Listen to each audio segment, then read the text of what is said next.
प्यारे बच्चों, हिंदी की व्याकरण कक्षा में आपका फिर से स्वागत है। जैसा कि आप जानते ही हैं, हमने अपना 11वां पाठ पूरा कर लिया है। आज हम इसके कुछ अतिरिक्त प्रश्न करेंगे ताकि हमारा अभ्यास बना रहे। हमारे पाठ्य पुस्तक में प्रश्न तो हैं, हमने कर भी लिए हैं, लेकिन इसका जो रिवीजन पार्ट है, पुनरावृत्ति पार्ट है, उसको हम कुछ अतिरिक्त प्रश्नों की मदद से करेंगे और तथा इसका अभ्यास भी करेंगे। तो करते हैं कुछ अतिरिक्त प्रश्न। आप इसे अपनी रफ कॉपी में भी नोट कर सकते हैं और इसे साथ साथ करने का भी प्रयास करेंगे। तो सबसे पहले मैं चलता हूँ इसकी परिभाषा। पर्यायवाची शब्द किसे कहते हैं, परिभाषा लिखें उदाहरण सहित। परीक्षा में ऐसे ही पूछा जाता है। तो एक ही अर्थ का ज्ञान कराने वाले शब्दों को हम पर्यायवाची शब्द या समानार्थी शब्द कहते हैं। उदाहरण सूरज का, रवि, भानु, दिनकर आदि पर्यायवाची शब्द। तो शुरू करते हैं। हम अपने पाठ की तरह ही कुछ प्रश्न होंगे, उसी को हम उसका अभ्यास करते हैं। ये अभ्यास के लिए है बच्चों, ये आपको पाठ्य पुस्तक में नहीं मिलेगा, हम अभ्यास कर रहे हैं।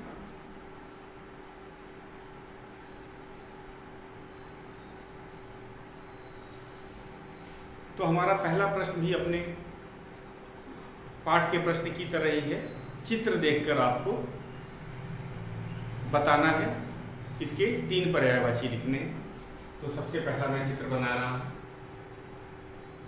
प्रश्न पहला है, चित्र देखकर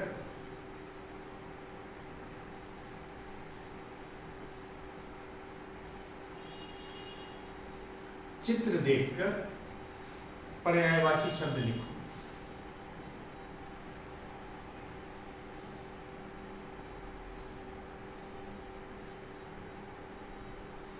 शब्द लिखो। तो सबसे पहले मैं चित्र बनाऊंगा और उसके बाद 3 पर्यायवाची आपको लिखने हैं।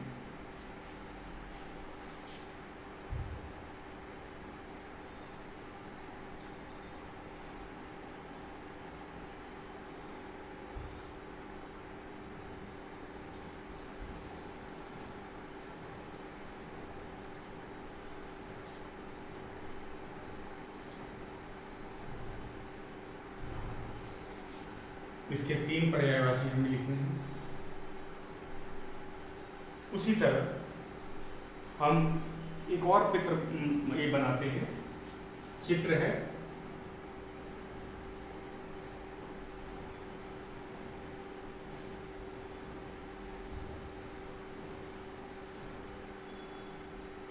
लकड़ियां रखी हुई हैं और ये जल रही हैं। इसके लिए हमें 3 पर्यायवाची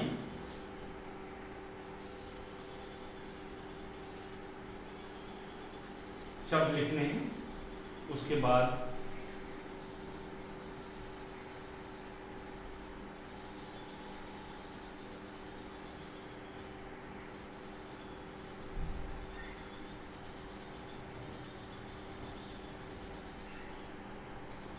तीसरा चित्र भी हमने बना दिया। तो चित्र देखकर हमें पर्यायवाची शब्दों को लिखना है।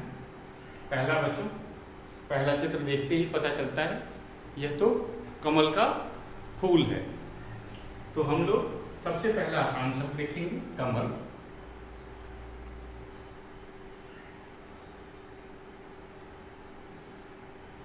कमल के और 2 पर्यायवाची शब्द हमें लिखने हैं। तो ये ठीक हमारे पाठ्य पुस्तक की तरह ही है। यह नहीं बने थे तो हम इसी से इनका अभ्यास करते हैं। तो कमल का दूसरा नाम पंकज भी होता है। तो हम लिखते हैं कमल को पंकज भी कहा जाता है।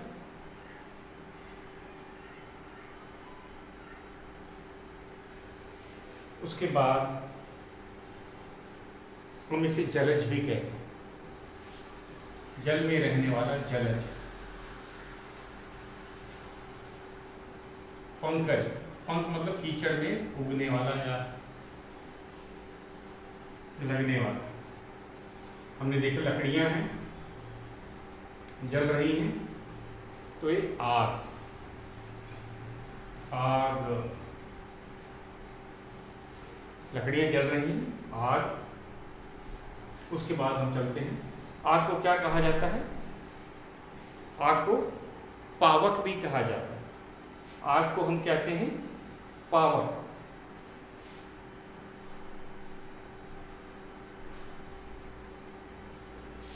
आग को अग्नि, पावक भी कहा जाता है। और फिर हम अगला है अनल। अनल भी कहा जाता है आग को। अनल, अग्नि, पावक, तो हम अनल लिखते हैं।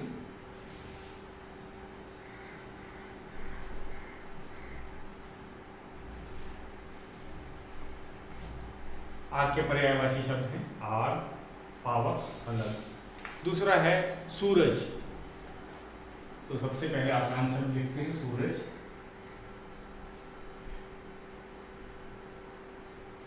सूरज को सूर्य भी कहा जाता है। हम दूसरा लिखते हैं सूर्य। रवि, दिनकर, भानु बहुत से हैं। उसके बाद अगला तीसरा लिखते हैं रवि।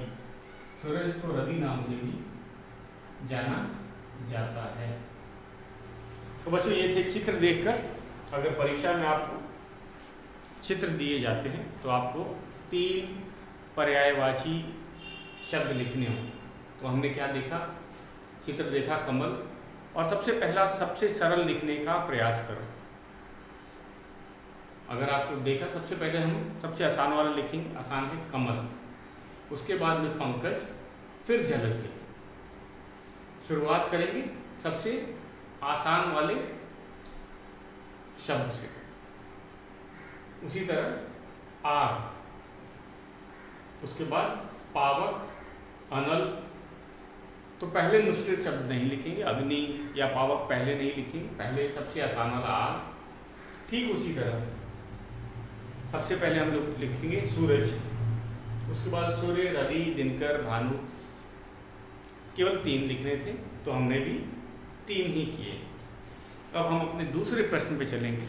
हमारा दूसरा प्रश्न है अलग अर्थ वाले शब्द को गोला लगाओ।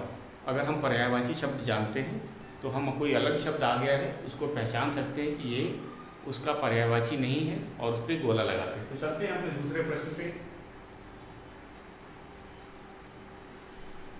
बच्चों आप इसको रफ कॉपी में भी कर सकते हैं।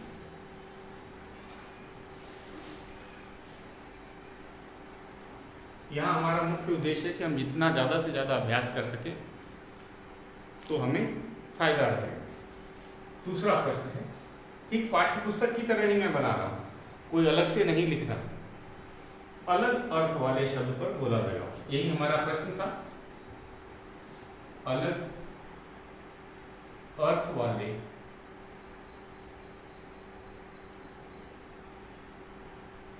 शब्द पर गोला लगाओ।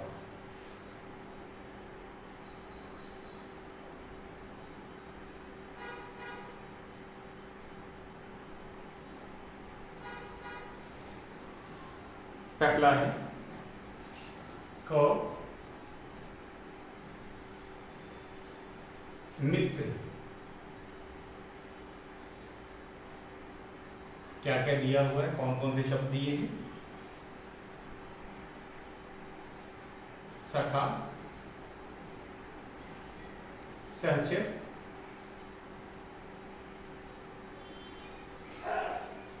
और नग। मैं पहले प्रश्न को लिख लेता हूं, फिर एक एक करके हम इसको करेंगे। ख है सुबह। सुबह कौन कौन दे रखे हैं शब्द? प्रातः,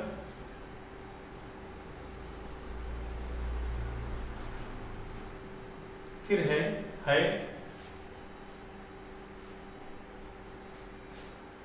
भोर, ग है, अगला शब्द है पहाड़,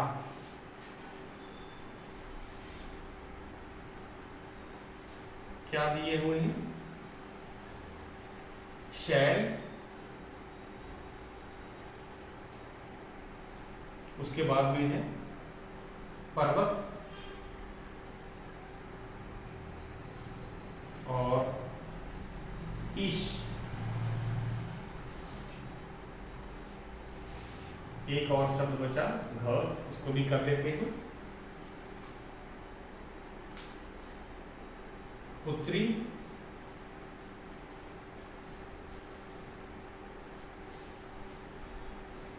सुत, बेटी और तनुजा।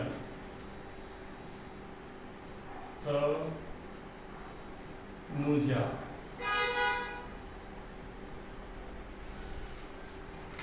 तो बच्चों, सबसे पहले हम एक एक करके शब्दों को करेंगे। इसमें हमें एक गलत पर्यायवाची शब्द दिया गया है, हमें अलग अर्थ वाले शब्द को बोला लगाना जो उसका भाग नहीं।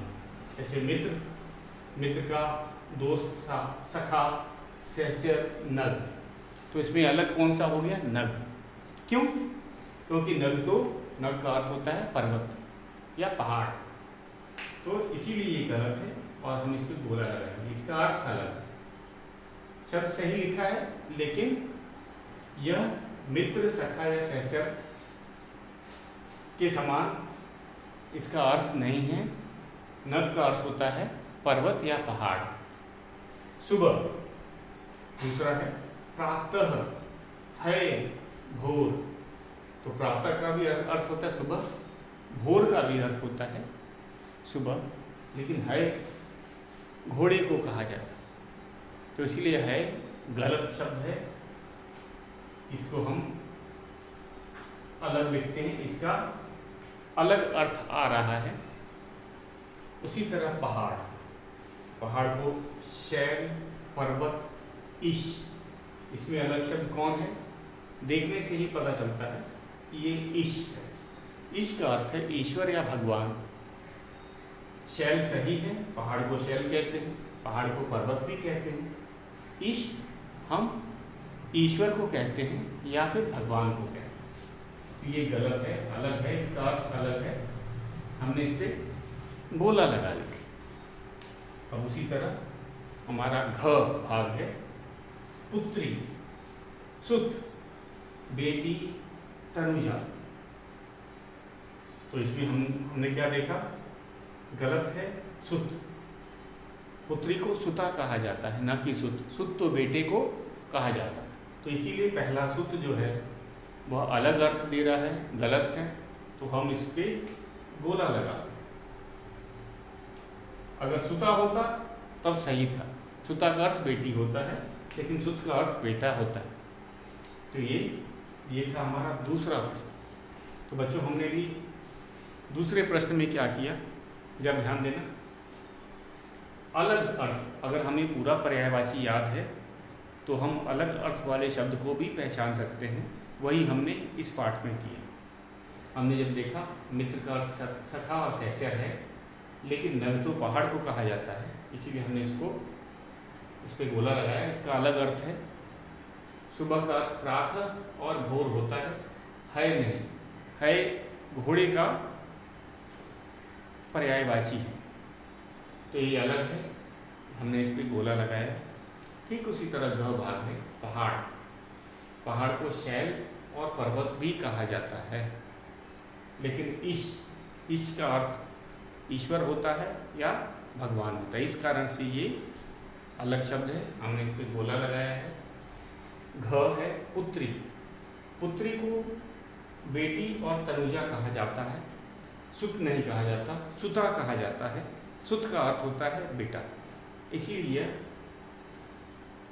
अलग अर्थ वाला है, गलत है, हमने इस पे गोला लगाया। अब हम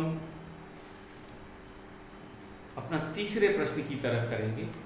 हमारा तीसरा प्रश्न है, टोकरी में से पर्यायवाची शब्द ढूंढकर लिखो। तो हम पहले टोकरी पे चलते हैं, एक टोकरी बनाते हैं। और बच्चों, ये प्रश्न पाठ्य पुस्तक से बाहर के हैं, हम इसको अभ्यास के लिए कर रहे हैं। तो चलते हैं अपने तीसरे प्रश्न पे। हमारा तीसरा प्रश्न है,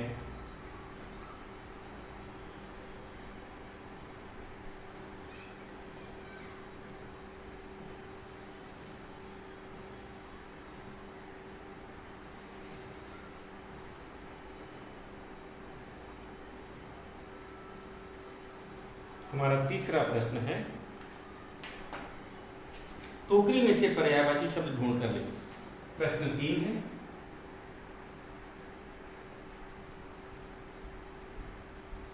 टोकरी में से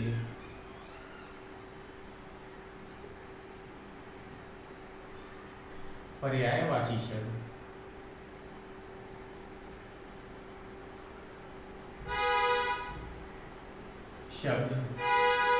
ढूंढ कर लिखो।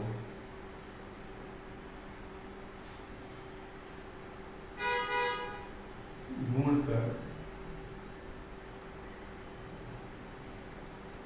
लिखो।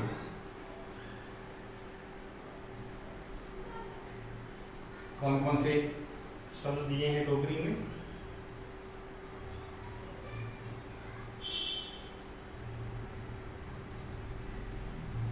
लिखते हैं, खग, उसके बाद में पंकज,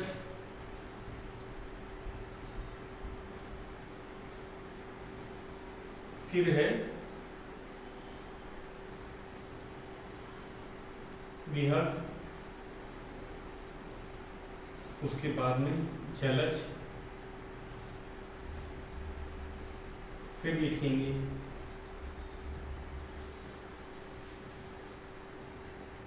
कमल, और उसके बाद लिखेंगे पक्षी,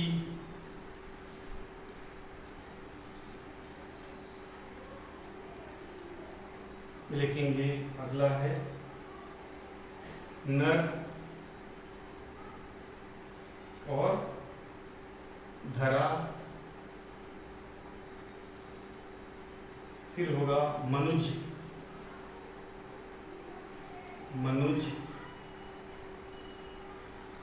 और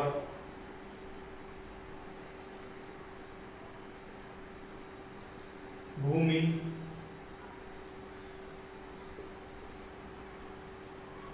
उसके बाद है आदमी,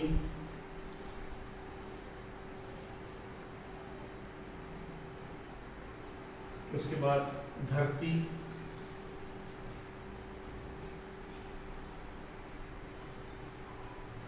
तो बच्चों अब इनमें से हम ये टोकरी में सभी शब्द मिल गए हैं आपस में।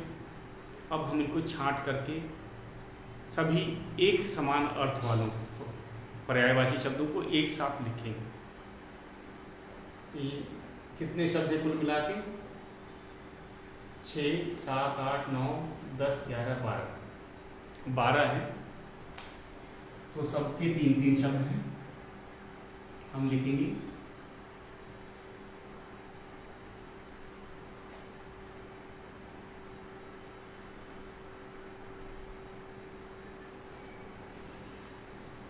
तो लिखना शुरू करते हैं हम।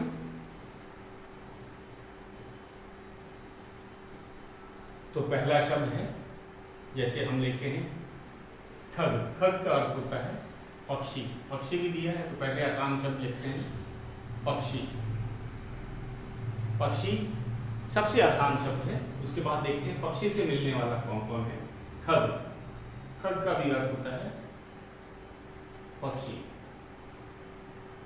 उसके बाद चलें विहग। विहग पक्षी को ही कहा जाए।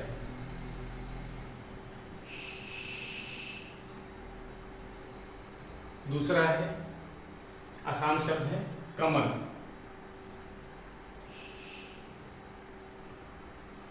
कमल, कमल का क्या होता है? जलज, जल में रहने वाला जलज, जलज। और पंकज, कमल के फूल को पंकज भी कहा जाता है, पंकज। तो हमने देखा 3 है। उसके बाद आदमी, आसान शब्द है आदमी। आदमी का अर्थ एक होता है नर, नर का भी अर्थ होता है, और मनुष्य। यहाँ पे मनुष्य है, मनुष्य और मनुष्य दोनों ही आदमी के लिए प्रयोग किया जाता है, तो मनुष्य लिखते हैं, मनुष्य।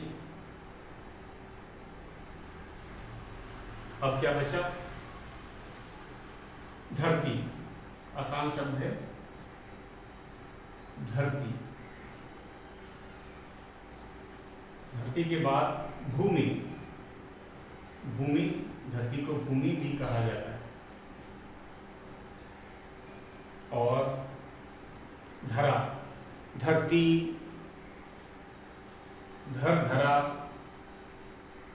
तो धरा भी धरती का ही पर्यायवाची शब्द। तो बच्चों हमने देखा कि हमने टोकरी में से जो मिले हुए शब्द थे उनको छांट करके अलग अलग लिख दिया है। एक बार इसको आपको बता देते हैं। पक्षी, खग, विहग, ये सब चिड़िया, पंछी के लिए पंछी भी कहा जाता है, पक्षी को पंछी भी कहा जाता है। तो पक्षी, खग, विहग सबका अर्थ एक ही है। कमल, जलज, पंकज, कमल का, कमल के फूल को जलज भी और पंकज भी कहा जाता है। ये सब का अर्थ एक है, ये पर्यायवाची शब्द हैं। आदमी को नर और मनुष्य, मनुष्य भी कहा जाता है, मनुज और मनुष्य ये भी एक ही पर्यायवाची शब्द है। तो चाहे आदमी कहें, चाहे नर कहें, चाहे मनुष्य कहें, मनुष्य कहें, सबका अर्थ एक है। ये सारे पर्यायवाची शब्द हैं। धरती, भूमि और धरा, ये सब भी पर्यायवाची शब्द है। तो बच्चों ठीक इसी तरह हमने किया।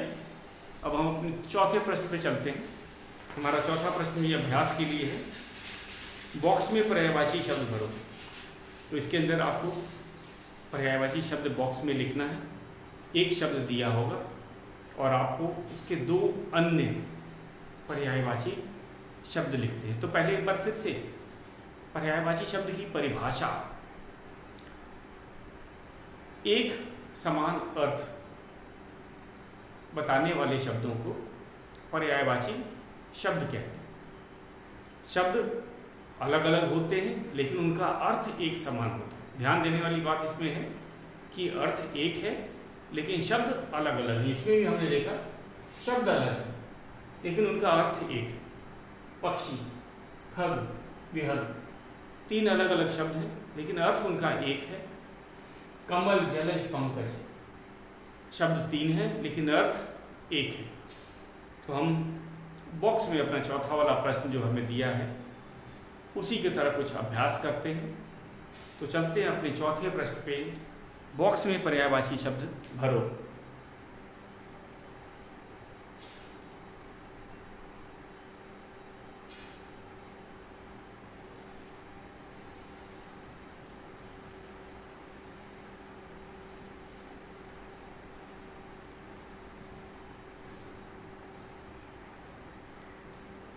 हमारा चौथा प्रश्न है, बॉक्स में, आप इसे रफ कॉपी में भी साथ साथ करते जाएंगे बच्चों। बॉक्स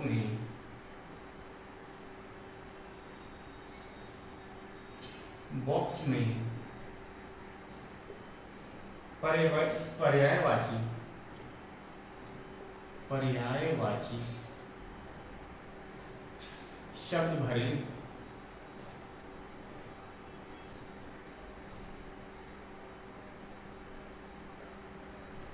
कौन कौन से हैं? पहले मैं सभी शब्दों को लिख देता हूं और फिर हम इसको भरेंगे। तो पहला शब्द है पुत्र। इसके दो बॉक्स बने हैं, पहला और दूसरा। उसी तरह हम दूसरा शब्द है रात। दो शब्द लिखने हैं पर्यायवाची।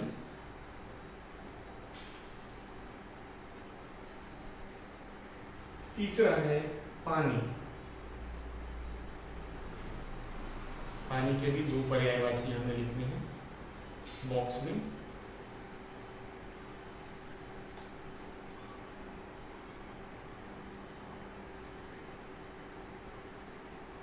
इनको जोड़ दिया जाए। अब हम चलते हैं अपने दूसरे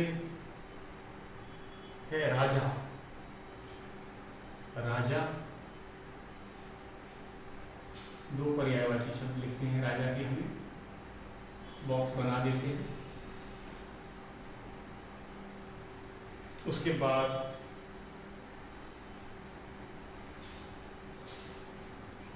घोड़ा।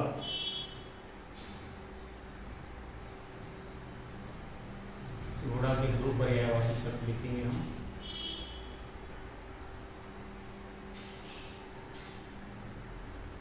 और अंतिम शब्द है ईश्वर।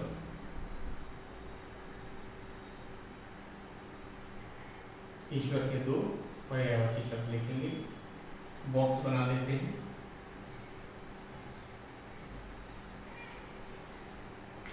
तो बच्चों, अगर हमने ये तालिका, पर्यायवाची शब्द की तालिका पढ़ के लिख के याद कर ली है, तो चाहे हम दो पर्यायवाची पूछे चाहे तीन पर्यायवाची पूछे, हम लिख सकते हैं। तो हमारे तीसरी कक्षा में हर शब्द के तीन पर्यायवाची तक ही पूछे जाएंगे। जैसे जैसे कक्षाएं बढ़ेंगी उसके पर्यायवाची शब्द भी बढ़ जाएंगे, लेकिन कक्षा 3 के लिए आपको कम से कम 3 पर्यायवाची याद रखने हैं। अगर 3 से कम पूछता है जैसे 2, तो आप तभी भी उसको आसानी से कर पाएंगे, क्योंकि आपको तो 3 याद है। तो ये हम चलते हैं अपने चौथे प्रश्न पे। पुत्र। पुत्र को हमने सुत कहा था, बेटा कहा था और तनय कहा था। तो हम केवल 2 लिखने हैं। पुत्र को हम सुत लिखेंगे, पुत्री को सुता कहा जाता है। देखना, आ की मात्रा से गड़बड़ हो जाएगा। पुत्र को सुत, पुत्री को सुता। और बेटा, पुत्र को बेटा भी कहा जाता है। तो हम 2 शब्द लिखा। इसके अलावा तनय भी था, लेकिन हमें जब 2 लिखने के कहा है तो हम 2 ही शब्द लिखेंगे, तनय छोड़ रहे हैं। लेकिन हमको याद है, याद रखिएगा, हमें याद है। रात को हम कहते हैं रात्रि रजनी। रात्रि और रजनी। रजनी। निशा भी कहा जाता है, लेकिन 2 लिखना है। पानी को जल कहा जाता है, और मैंने आपको बताया था नीर भी कहा जाए। नीर, ये आपने शब्द सुना होगा, नया शब्द नहीं है। जब आप ट्रेन में सफ़र करते हैं तो रेलवे से जो पानी मिलता है उसको रेल नीर के नाम से बोला जाता है। उस बोतल पे लिखा रहता है रेल नीर। तो यहाँ नीर का अर्थ पानी है, जल है। अब हमने पानी का लिखा है, जल और नीर। हमें जो सबसे आसान लगता है हम वही लिखेंगे, ज़्यादा मुश्किल वाला नहीं लिखेंगे। अब चलते हैं राजा। राजा को नृप कहा जाता है, भूप कहा जाता है, नरेश कहा जाता है। तो आसान वाले लिखते हैं। पहले नरेश, भूप, भूप या नृप भी कहा जाता है। घोड़ा। घोड़ा को हम कहते हैं, अश्व कहते हैं। अश्व आसान है और तुरंग भी कहा जाता है। और तुरंग भी कहा जाता है। ईश्वर को प्रभु और ईश कहा जाता है। प्रभु, प्रभु, और हम ईश भी कहते हैं। ईश से ईश्वर, ईश्वर। तो बच्चों ये था हमारा अभ्यास प्रश्न। इसी तरह आप इसका अभ्यास बना के रखेंगे ताकि आपको पर्यायवाची शब्द पूरी तरह से याद हो जाए। तो आज के लिए इतना ही।